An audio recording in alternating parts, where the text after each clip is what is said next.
1 John 2:15. Do not love the world or the things in the world. If anyone loves the world, the love of the Father is not in him. For all that is in the world, the desires of the flesh and the desires of the eyes and pride in possessions is not from the Father, but is from the world, and the world is passing away along with its desires. But whoever does the will of God abides forever.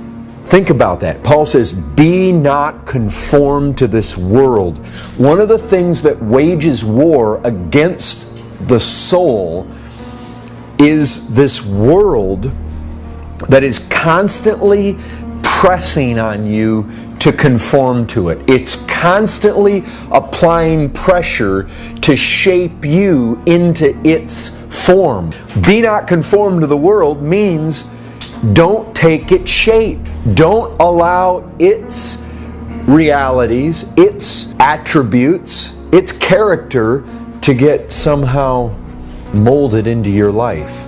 A world that is constantly trying to stain us and constantly trying to conform us to it. And it's a pressure. And I have to believe all the more in our day. You know, the truth is, people were people 200 years ago. But look what they didn't have. I mean, do you know how much of the world comes at us through computers and televisions? Do you realize how much? I mean, 100 years ago, they didn't have those things. I mean, right now, do you know how many people are camped in front of a television across our city right now? If you were to guess percentage-wise, 80% probably, in front of a television right now. I mean, you want the perfect indicator of where the world's at? Look at the world's advertising. That's such an easy and yet very profound indicator of where society is, where the world is. Basically, advertising, it shows you the very heart of what this world's all about. I mean, it shows you what it thinks about sex, it shows you what it thinks about alcohol, it shows you what it thinks about money, about making the other guy look stupid, about self-exaltation, how you ought to dress, what sports stars you ought to worship. The influence that we're exposed to today is just astronomical. Do you guys realize these smartphones that have internet access, they can play movies on it? Do you realize just in the palm of your hand what you have access to today? You've got all this garbage and it's seeking to stain and seeking to conform. Brethren, you got to fight. If you just lay down, this thing will chew you up. Brethren, we got to do battle. Remember, there are anti-soul forces that we're dealing with, and the world is one of them. And all those passions flow right out of this world. This concept of passions and lust is very closely associated with the world. Like 1 John 5:19, we know that we are from God, and the whole world lies in the power of the evil one. What you have is a world order, a system.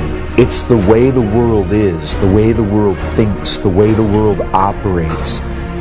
And the devil, and based on what it seems from Scripture, a third of these angels that fell in large numbers, they operate in this world.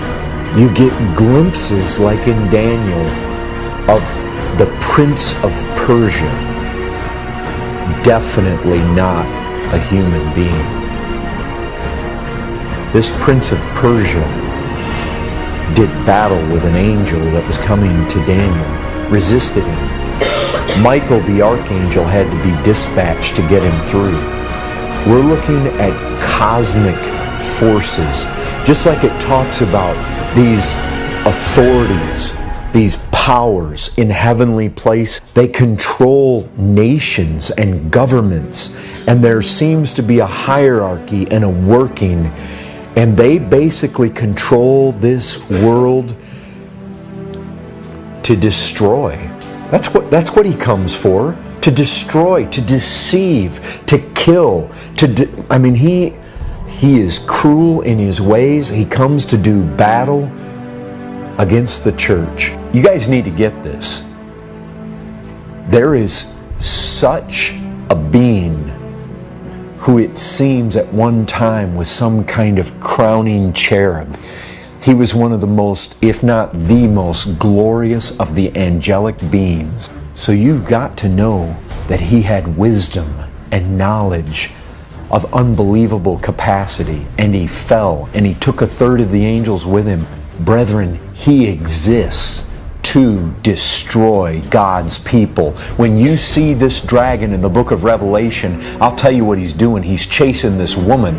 This woman, it basically is a picture of the true people of God. It's a picture of true Israel. It's a picture of the one from whom the Christ came, and he is chasing them. He's dogging them, their steps. He does battle with them.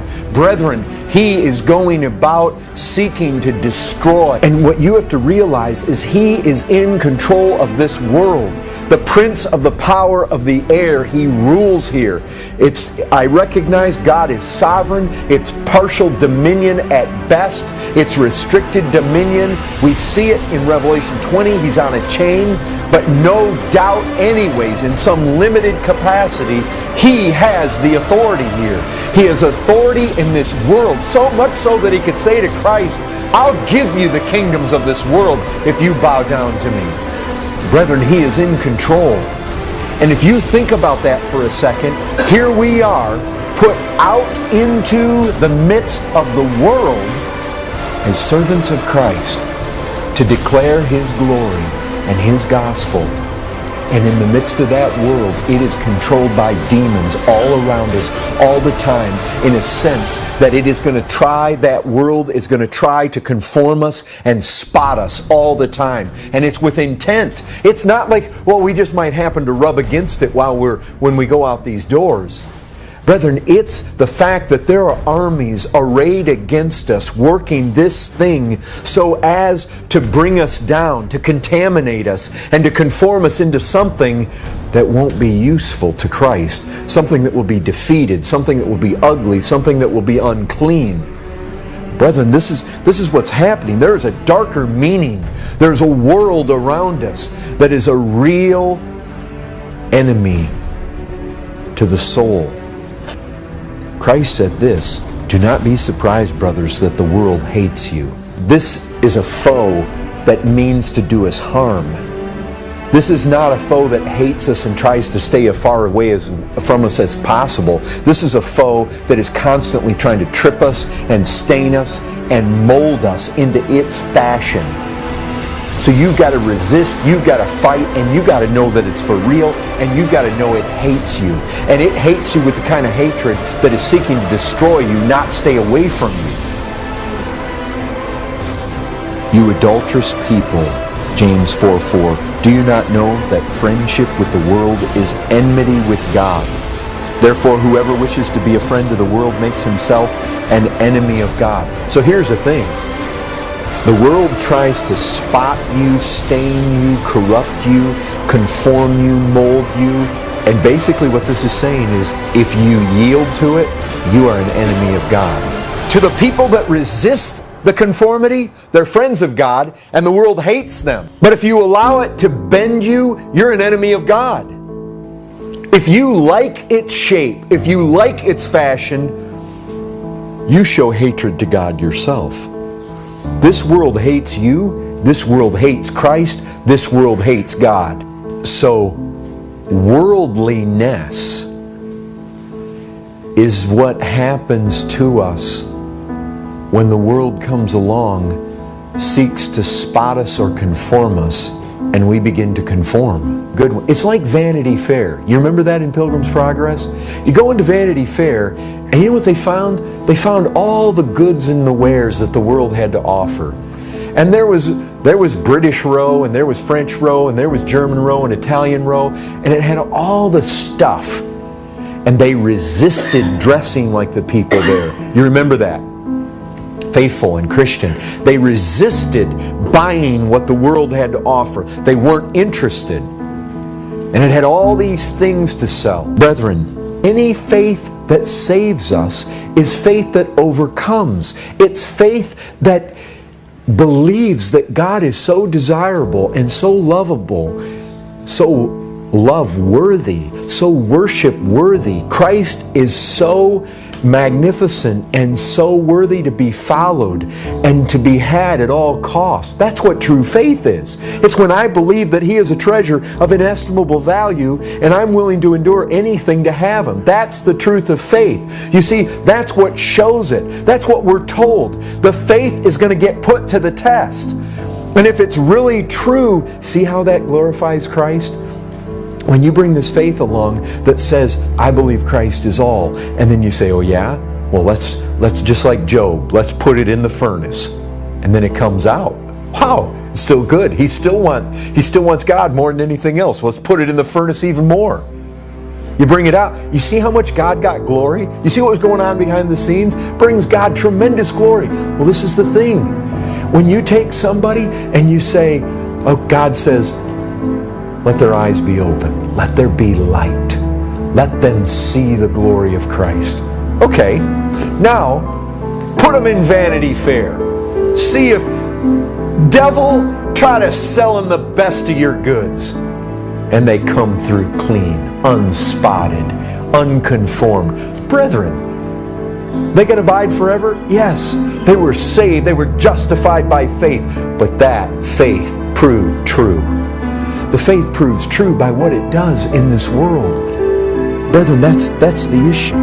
You see, the things of this world, the things that belong to this world, it's passing away. And brethren, those people that delight in this world, passing away. Brethren, you see where John's arguing? He says, don't love the world or the things in the world. And in verse 17, he says, the world's passing away along with its desires. I mean, can you imagine if people went up to an aircraft and it said, this aircraft is passing away. You will not make it to your destination.